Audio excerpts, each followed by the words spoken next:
A fist crashed down on a table hard enough to split the wood. Glasses jumped. Whiskey spilled across the floor. A man the size of a barn door stood up slow, and the whole saloon went dead quiet. Men who carried guns for a living found reasons to stare at their boots. He didn't shout. He didn't have to. He picked up a folded piece of paper, a debt marker with a dead man's name on it, and held it high for everyone to see. Then he said one sentence. He was going to marry the dead man's daughter, and he was going to break her name in front of the whole town. That man was Silas Thorne, nearly 7 feet of cattle baron with a grudge older than most of the graves on the hill. What he found on his wedding night, he never saw coming. Stay with me. 3 days before the wedding, Josephine Vaughn sat in the back of a dark little shop and sewed a button onto a coat. Her hands were steady. That was the first thing anybody ever noticed about her. No matter what got said in front of her, her hands never shook. The needle went in, the needle came out, the thread pulled tight. She wore long sleeves buttoned all the way to the wrist, even in the July heat. She always had. Folks in Copper Gulch figured that was pride. Believe me, it wasn't pride. Her father had died 2 weeks back. Cormac Vaughn. A drunk, they called him, and worse than that when they thought she couldn't hear. He'd left her nothing but the shop, a stack of unpaid bills, and a name that people spat when they had to say it out loud. 15 years the man had carried that name like a stone uphill. 15 years nobody in that town would meet his eye at church or in the street, and Josie had grown up inside all of it, sewing in the back, keeping quiet, keeping covered. Then Silas Thorne sent word. Now you have to understand who Silas Thorne was in that part of Montana territory. The Thornes owned cattle from one horizon to the other. Silas ran the whole thing with a fist. Nearly 7 feet tall, shoulders like a door frame, hands that could crack a walnut without trying. When he rode into Copper Gulch, grown men stepped off the boardwalk to let him pass. And for 15 years, Silas Thorne had hated exactly one name on this earth. Vaughn. Here's why. 15 years back there was a fire. The Thorne homestead, the old one, burned to the ground in the middle of the night. And when the smoke cleared, Silas's little brother was dead. Eli Thorne, 19 years old. The whole town said Cormac Vaughn did it. Said he was drunk, said he knocked a lantern into the dry hay during a harvest dance, said he ran off and left good people to burn. Nobody could prove it. But a town doesn't need proof. It needs somebody to blame. And a drunk with a bad name is the easiest man in the world to blame. Cormac never denied it. That was the thing that always got Josie. Her father never once stood up and said it wasn't so. He just took the blame and drank himself smaller every year until there was almost nothing left of him. So when Silas came to collect, he didn't come for money. The debt marker in his pocket, that dead man's IOU, was just an excuse. He came for the name. He rode up to the little shop, ducked his head under the door, and filled the whole room. Josie was mending a shirt. She didn't stand. "You're Cormac's girl," he said. "I'm Josie Vaughn," she answered. He set the paper on the table between them, told her flat, the way you'd tell a horse to move. He said her father died owing the Thornes a blood debt, and there was only one way a Vaughn was ever going to settle it. She was going to marry him. Not for love, he made that plain.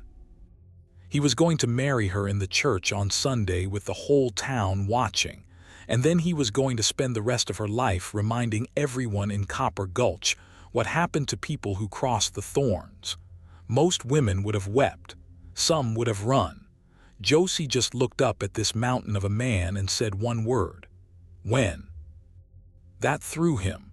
He'd come loaded for a fight and she'd handed him nothing to push against. He stared at her a long moment. Then he told her Sunday and he ducked back out the door. Down at her feet an old hound lifted his head. Barnaby.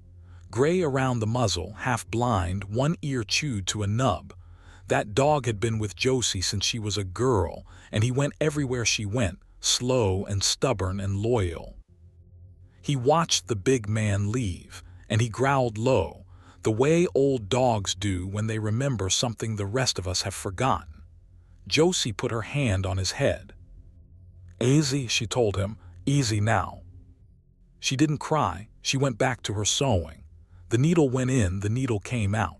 But here's the thing about Josie Vaughn that nobody in that town understood. She wasn't quiet because she was beaten. She was quiet because she was carrying something heavy, something nobody had ever asked her about. And she had decided a long time ago that she would carry it all the way to her own grave before she'd let it out. She had scars. They ran from the back of her shoulders down along her spine, twisted and pale, the kind fire leaves behind. That's why the long sleeves. That's why the buttoned wrists in July. 15 years she had kept them hidden from every living soul, and she had every intention of keeping them hidden from Sela's thorn too. She figured she could live a whole cold marriage without one lamp ever catching her bare skin. She figured wrong, but that comes later. For now, she folded the mended shirt, blew out the candle, and lay down with the old dog at the foot of her bed. Sunday was coming. And she meant to walk into that church with her chin up and her arms covered, and give the giant nothing to break. Sunday came gray and hot. The church filled to the walls because everybody in Copper Gulch wanted to see the Vaughn girl humiliated. That's the truth of small towns. They dress up cruelty and call it church. Josie walked in wearing her mother's old gray dress, sleeves to the wrist, and she walked alone. No family, no friends, just Barnaby, who followed her right up the aisle until the preacher shooed him to the side, where he lay down and watched with those cloudy eyes. Sela stood at the front like a wall. When she reached him, he looked down, waiting for her to shrink. She didn't. The preacher rushed through it. Nobody there believed a word of it was holy.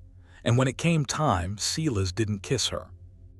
He turned to the pews, held up that debt marker one more time, and told the whole town the Vaughn debt was his now, and so was the Vaughn name, and he'd do with both whatever he pleased. People nodded. Some smiled. A woman near the back laughed. And through all of it, Josie stood there with her hands steady and her eyes dry, and she gave them nothing. They rode out to the Thorn Ranch in the back of a wagon, not a word between them. It was a long ride. The big house sat up on a rise, dark and square, more like a fort than a home. No woman had lived in it for years, and you could tell. Sela's showed her a room at the end of the hall, cold, one bed, one lamp, one window. "You'll sleep here," he said. "You'll not want for food, but don't mistake this for a marriage. You're a name I own now, that's all." "I understand," Josie said. He waited again for tears. Again there were none. It seemed to bother him more than crying would have. He turned and left, boots heavy, down the hall. Josie sat on the edge of the strange bed. Barnaby, who trotted the whole way behind the wagon, dragged himself up the porch steps and into the house and down the hall and into her room, and he collapsed at the foot of her bed with a groan. She smiled, just a little. First smile all day. Now downstairs, Sela's Thorn poured himself a drink and looked out at his land in the dark. He'd waited 15 years for this. He'd pictured it 1,000 times, the moment the last Vaughn was under his roof and under his heel. He'd thought it would feel like winning. It didn't feel like anything. It just felt cold and quiet and strange. He thought about the girl who wouldn't cry. He thought about how she'd said when, like she'd been waiting for him. It nagged at him. He drank it down and told himself it was nothing. Tomorrow he'd start parading her ruin in front of the town, day after day, until the name Vaughn meant nothing but shame. That was the plan. Up the stairs, the house went still. Josie unpinned her hair. She poured a little water from the pitcher into the basin. She sat with the old dog and rubbed his ragged ear, and for the first time in 2 weeks since her father died, since Sela's walked into her shop, she let her shoulders come down from around her ears. The danger was done for the night. The giant was downstairs with his whiskey. He hadn't touched her. He hadn't looked too close. She'd made it through the worst day of her life with her chin up and her secret still hers. She reached up and began to unbutton the collar of her mother's gray dress. Just to sleep, just for the night. The house was quiet. Nobody was watching. It was over, that's what she thought anyway. Downstairs, Silas set his glass down and remembered the debt marker. He'd left it on the table in her room, the paper he'd waved at the whole town, and something in him didn't want that girl anywhere near it. Fool thing to care about, but he cared. He climbed the stairs. He didn't knock. Men like Silas Thorne didn't knock in their own house. He pushed the door open with 2 fingers, and there she stood, half turned toward the lamp, her dress open to the waist, her back bare to the light. He froze. The lamp caught it all. The scars. They ran from her shoulders down her spine, pale ropes of old burned skin, twisted and shining. Not one, dozens. The kind of scars that only come from one thing: fire. Real fire, the kind that eats a house, the kind that eats people. Josie spun around and clutched the dress to her chest, and for the first time since he'd met her, there was something in her eyes that wasn't stone. It was fear, not fear of him, fear of being seen. Silas didn't move. He stood in that doorway, this giant of a man who'd broken tables and lifted grown men off the floor, and he could not make his feet work. Because he knew those scars, not hers. He knew what made them. He'd seen the same kind once, 15 years ago, on a body they'd pulled out of the ashes of his family's home. His brother's body, Eli. "Where?" he said. His voice came out wrong. "Where did you get those?" "Get out," Josie whispered. "Where did you get those?" He stepped into the room. Barnaby was on his feet now, hackles up, that old growl rolling out of him. But Silas didn't even see the dog. He was looking at her back, at the fire written all over it. "You were in a fire." "Get out of my room." "How old were you?" She didn't answer. Her hands, for the first time, were shaking. And right there, folks, in that cold room with the lamp burning and the old dog growling and the giant staring like he'd seen a ghost, the whole story he'd believed for 15 years started to come apart at the seams. Now, if you're still with me, and I hope you are, because this is where it turns, do me a favor. Hit that subscribe button. This one gets better, I promise you. Because Silas Thorne was about to learn that everything he thought he knew about the fire, about his brother, about the name he'd spent half his life hating, was wrong. He didn't leave. He couldn't. He lowered himself down onto the edge of the chair by the door, which made him look almost small, folded up like that, and he said it quieter this time. "Please, how old were you when you got burned?" Josie held the dress against herself and looked at him a long moment. Something in his face had changed, and she saw it. The meanness had drained right out of him. What was left was a man who looked like he was falling. "7," she said finally. "I was 7 years old." Silas closed his eyes. 15 years back. She'd have been 7. The math landed on him like a dropped anvil. "The Thorne fire," he said. "The harvest dance, you were there." "Everyone was there," Josie said. "The whole valley came to that dance, including a little girl and her drunk father who you've all hated ever since." Her voice climbed, and it was the first time he'd heard heat in it. "You want to know about the fire, Silas Thorne? You've had 15 years to ask. 15 years to spit my father's name. And not one of you ever once asked the little girl who was inside that house when it went up." He stared at her. "That's right," she said. "Inside. I was inside when it started." And she told him, standing there clutching her mother's gray dress with the scars he could no longer see but could no longer forget, she told him the thing she'd carried 15 years. The dance had spilled into the big barn and the house both. Children were put to bed upstairs in the house while the grown folks danced. Josie was one of them. She woke up to smoke. The stairs were already burning.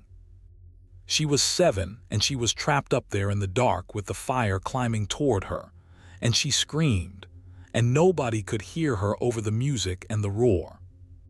"And then somebody came," she said. "Somebody big, he came up through the fire. He wrapped me in a blanket and he carried me down those burning stairs and he threw me clear out a window into the arms of the crowd. That's how I got these. She touched her own shoulder. The stairs came down on us halfway, on both of us.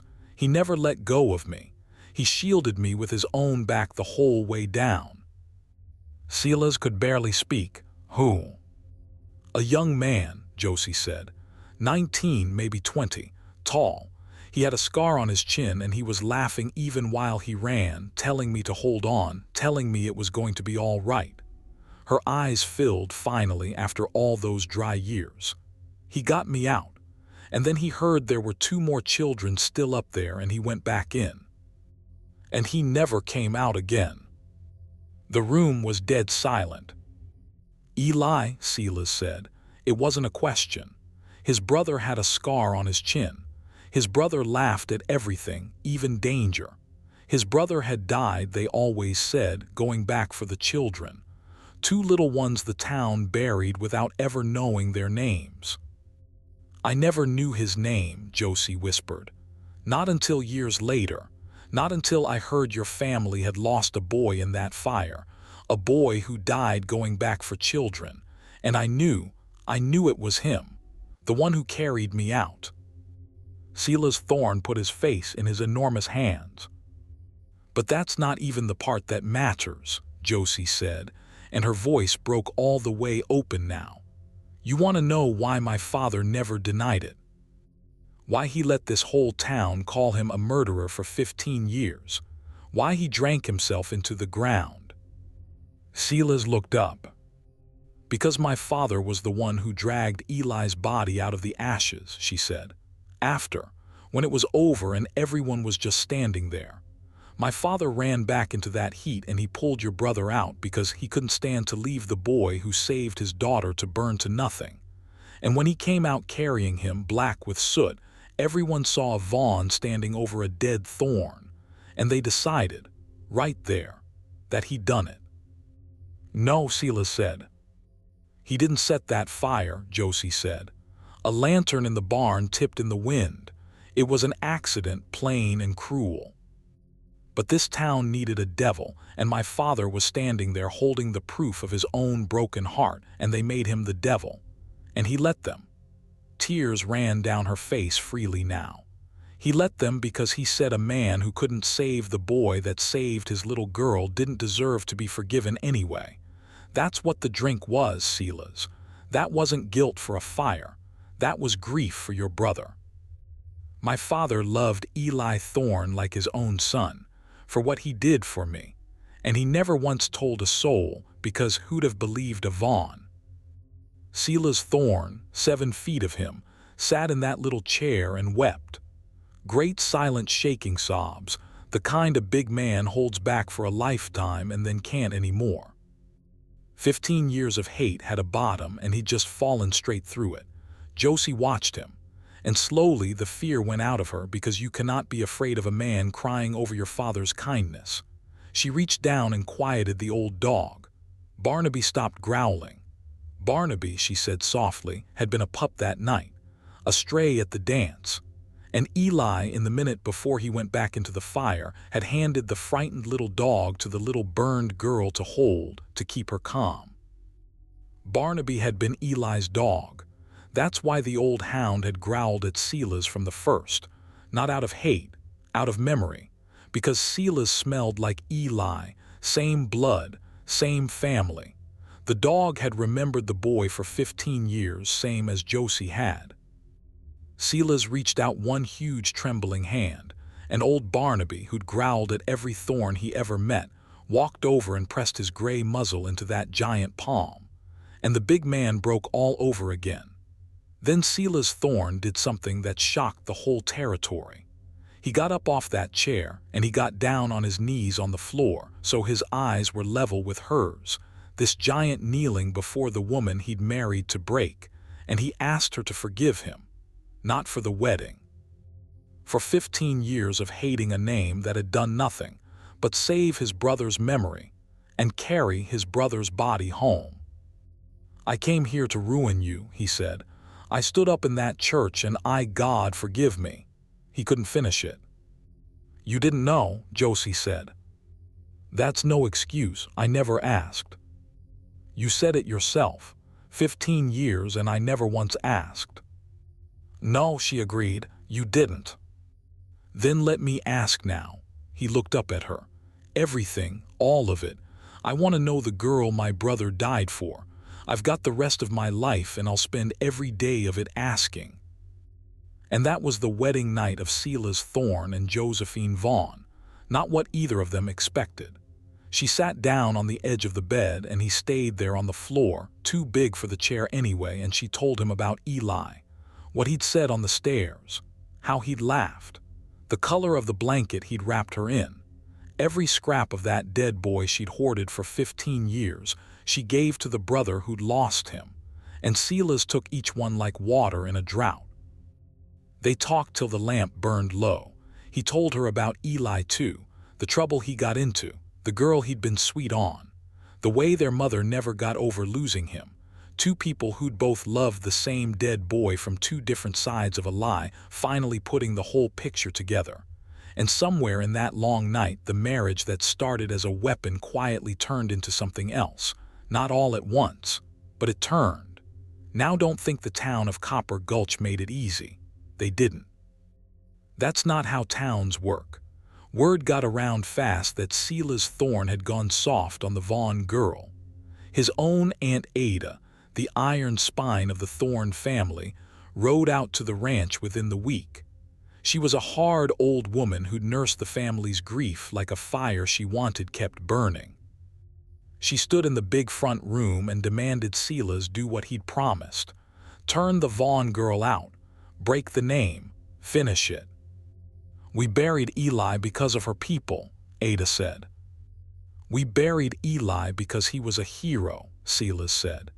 "And her father is the man who carried him out of the flames so he wouldn't burn alone. You've been hating the wrong grave, Aunt Ada. We all have." She didn't believe him. She said the girl had spun a story. She said scars prove nothing. And she gave Silas a choice that cut deeper than any knife. Cast the Vaughn woman out or lose the family.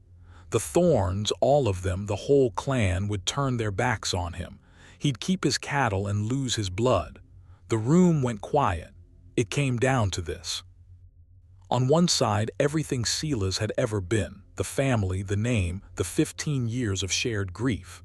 On the other, one burned seamstress and a half-blind dog and the truth. Silas walked to the mantel. Up there, framed, was the last thing they had of Eli, a daguerreotype gone brown with age, of a laughing young man with a scar on his chin. Silas took it down and held it in his huge hands. "You want to honor him," Silas said quietly. "So do I, but you honor him by hating. I aim to honor him by finishing what he started." He turned around. "He carried a little girl out of the fire and he couldn't stay to see her grow up. Well, I can. I can make sure the girl my brother died saving is safe and warm and cared for every day of her life. That's what Eli would want, not this. Not you standing in my house telling me to throw her into the winter." He looked his aunt dead in the eye. "If loving the truth costs me my family, then my family was never worth the price. Josie stays. She's my wife. And if any Thorne raises a hand or a word against her, they'll answer to me." Aunt Ada stared at him for a long, cold minute. Then she looked past him. Josie had come to the doorway and old Barnaby was beside her. And Ada's eyes went to the dog. She'd been at that dance too, 15 years back. She remembered a stray pup. She remembered Eli always dragging strays home. Something crossed the old woman's face. A crack in 50 years of stone.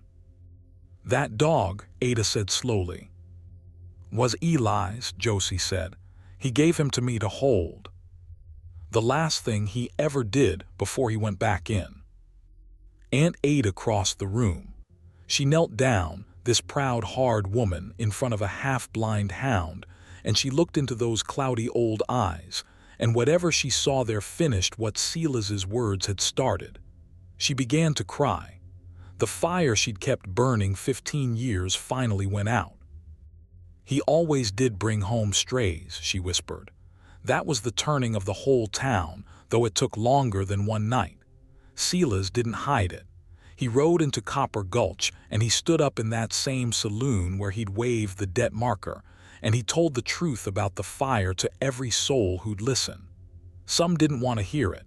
15 years of hating a man is a hard habit to put down.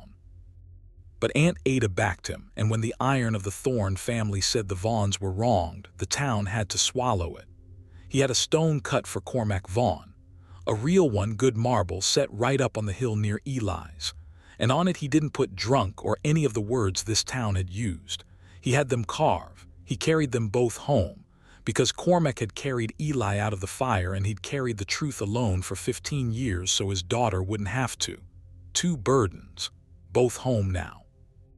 As for the debt marker, that folded paper Silas had waved at the whole town to shame her, he brought it back to the ranch. He didn't tear it up. He handed it to Josie and let her decide.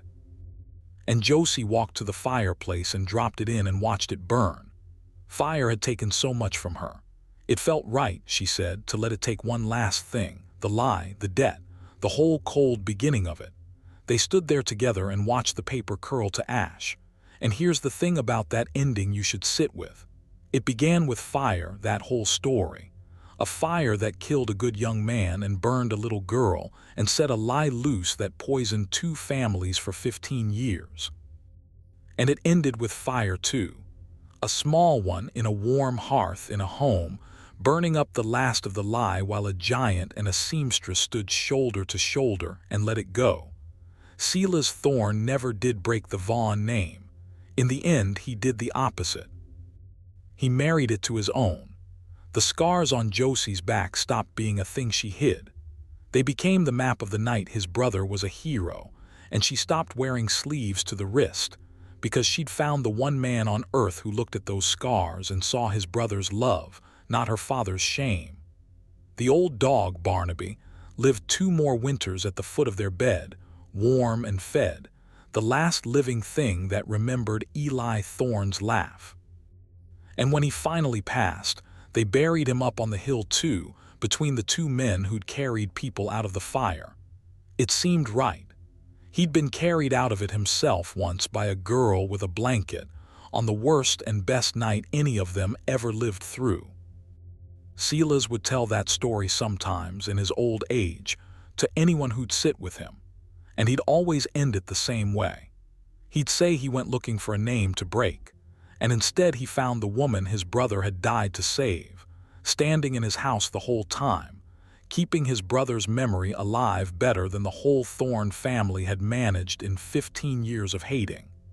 He'd say the strongest thing he ever did wasn't lifting a man off the floor or breaking a table with his fist.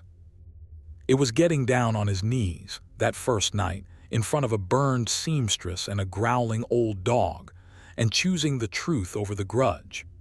And every time he told it, Josie would just sit there beside him with her steady hands, sleeves rolled up, scars in the lamplight, and she'd smile. Because she'd carried her secret alone for 15 years, all the way toward her grave, and in the end she didn't have to carry it there after all. Somebody big had come up through the fire and taken the weight from her. Same as before, just took him 15 years to arrive.